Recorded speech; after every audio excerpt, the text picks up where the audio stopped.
श्री सद्गुरु महाराज की जय। महर्षि में ही सत्संग सुधा सागर से भगवान का दर्शन और यह दुर्दशा। धर्मानुरागिनी प्यारी जनता, लोगों में इस बात का विश्वास है कि ईश्वर की भक्ति करो, ईश्वर आकर दर्शन देंगे।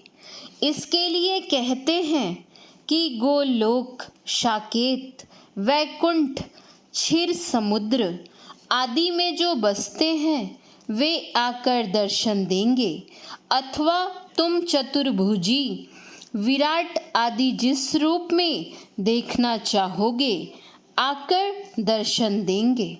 किंतु संत लोग कहते हैं ईश्वर का भजन करो और अपने से जाकर दर्शन करो। दोनों उल्टी उल्टी बातें मालूम होती हैं। एक कहता है ईश्वर आकर दर्शन देंगे और दूसरे कहते हैं तुम अपने से जाकर दर्शन करो। जो कहते हैं कि आकर दर्शन देंगे वे कहते हैं कि देव रूप में, चतुर्भुजी रूप में, विराट रूप में तुमको दर्शन देंगे। किंतु दूसरे कहते हैं कि तुम इंद्रियों से परमात्म स्वरूप के दर्शन नहीं कर सकते। तुम सूरत से दर्शन कर सकते हो, इसके लिए तुमको चलना होगा। चलने में तुम्हारा शरीर नहीं चलेगा, तुम्हारा मन चलेगा। चलते चलते मन भी छूट जाएगा, तब तुम अकेले चलोगे। मन तुम्हारा साथी नहीं है, मन तो एक खोल है। जब तक तुम मन में रहते हो मन काम करता है, इससे तुम निकल गए तो मन मिट्टी हो जाएगा। जैसे कि तुम शरीर में हो तो शरीर काम करता है, शरीर से तुम निकल जाते हो तो शरीर मिट्टी हो जाता है। अब विचारो कि बाहर में दो भुजी, चतुर्भुजी, विराट रूप आदि रूपों के दर्शन से क्या होता है। इन दर्शनों से धन, जन, प्रतिष्ठा का लाभ होता है और उन लोक लोकांतरों में वासा होगा, यह लाभ होगा। अब विचार करो कि इसमें लाभ ही लाभ है कि हानि भी। श्री कृष्ण का दर्शन अर्जुन को बराबर होता था। अर्जुन कोई साधारण नहीं थे, वे तो नर थे। नर नारायण विष्णु के रूप में हैं। वे ही नर के अवतार अर्जुन और नारायण के अवतार श्री कृष्ण हुए थे। विराट रूप दो भुजी, चतुर्भुजी का दर्शन अर्जुन को हुआ था। श्री कृष्ण के बिना अर्जुन रह नहीं सकते थे। जैसे श्री कृष्ण नहीं तो अर्जुन भी नहीं। कथा है कि श्री कृष्ण के शरीर छूट जाने पर अर्जुन का बल पौरुष बिल्कुल चला गया। पंजाब के निकट लुटेरों ने लाठी डंडे से सब कुछ अर्जुन से छीन लिया। उनसे कुछ न बन पड़ा। जिस अर्जुन से बड़े बड़े वीर, यहाँ तक कि देवता भी पार नहीं पाते थे, ऐसे वीर अर्जुन भी समय समय पर रोए। अभिमन्यु मारा गया तब रोए, बहुत रोए। उनका चित्त ही कहीं नहीं लगता था। श्री कृष्ण ने उन्हें चंद्रलोक में ले जाकर उसको दिखलाया। पुत्र पुत्र कहकर पकड़ने लगे तो उसने फटकारा और कहा कि यह नरलोक नहीं है। तुम पुत्र किसको कहते हो?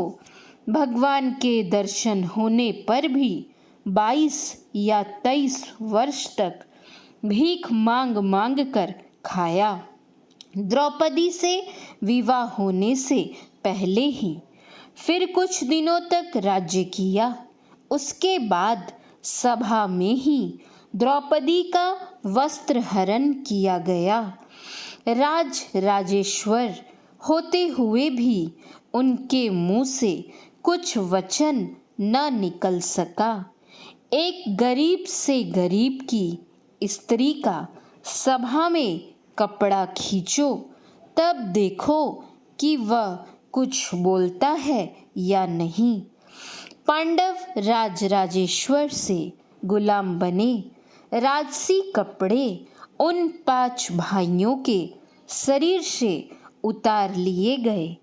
आसन से नीचे गुलाम जैसे नीचे में बैठाया। कृष्ण की दया से द्रौपदी की साड़ी बढ़ी। 5 भाइयों को राज्य मिला, किंतु फिर दोहराकर जुआ खेला और सब कुछ हारकर 12 वर्ष तक वनवास और 1 वर्ष अज्ञातवास किया। राजा विराट की नौकरी की। भीम हुआ रसोइया, अर्जुन हुआ नाचने वाली, नकुल घोड़े का जमादार, सहदेव गौ का रखवार, विराट का साला था कीचक। उसने द्रौपदी को एक लात भी मारी। विराट ने जुए का पासा युधिष्ठिर के सिर में मारा कि सिर से खून बहने लगा। देखो, दर्शन से लाभ ही लाभ है या हानि भी। देखो कितनी दुर्दशा है। द्रौपदी लौंडी का काम करती थी, केवल जूठा नहीं उठाती थी और किसी का पैर नहीं दबाती थी, और सब लौंडी का काम करती थी। कहाँ राजा की लड़की और कहाँ यहाँ दासी का काम। देखो भगवान का दर्शन और यह दुर्दशा। ऐसा नहीं कि सुख ही सुख मिलेगा, सुख के साथ दुख लगा ही रहेगा। अब प्रहलाद पर आइए। इसको नरसिंह का दर्शन हुआ था। जैसा दर्शन होने से लोगों की अंतड़ी गिर जाए। प्रहलाद को दर्शन हुआ, उसका पिता मरा और वह राजा हुआ। किसी भी लोकांतर में रहिए, देह का कुछ न कुछ गुण अवश्य रहता है। किसी लोकांतर में रहने से मुक्ति नहीं हो सकती। ध्रुव को दर्शन हुआ, राज्य मिला, फिर उसके भाई को किसी ने मार दिया, फिर उससे लड़ने गए। इस प्रकार झंझट बखेड़ा रह ही जाता है। संतों ने कहा, जिससे सांसारिक बखेड़ा नहीं रहे ऐसा उपाय करो। इन दर्शनों से तुम बखेड़ों से नहीं छूट सकते। भगवान के आत्मस्वरूप का दर्शन करो तो इस संसार में नहीं आओगे और सब झंझट बखेड़ा मिट जाएगा। इसके लिए तुम अपने अंदर अंदर चलो, शरीर इंद्रियों से छूट जाओ, तब तुमको दर्शन होगा।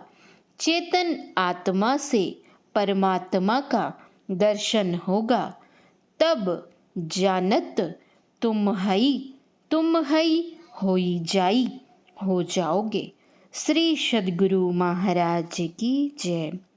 यह प्रवचन कटिहार जिला अंतर्गत श्री संतमत सत्संग मंदिर मनिहारी में दिनांक 4/3/1954 ईस्वी को सत्संग में हुआ था। श्री सद्गुरु महाराज की जय। श्री सद्गुरु महाराज की जय।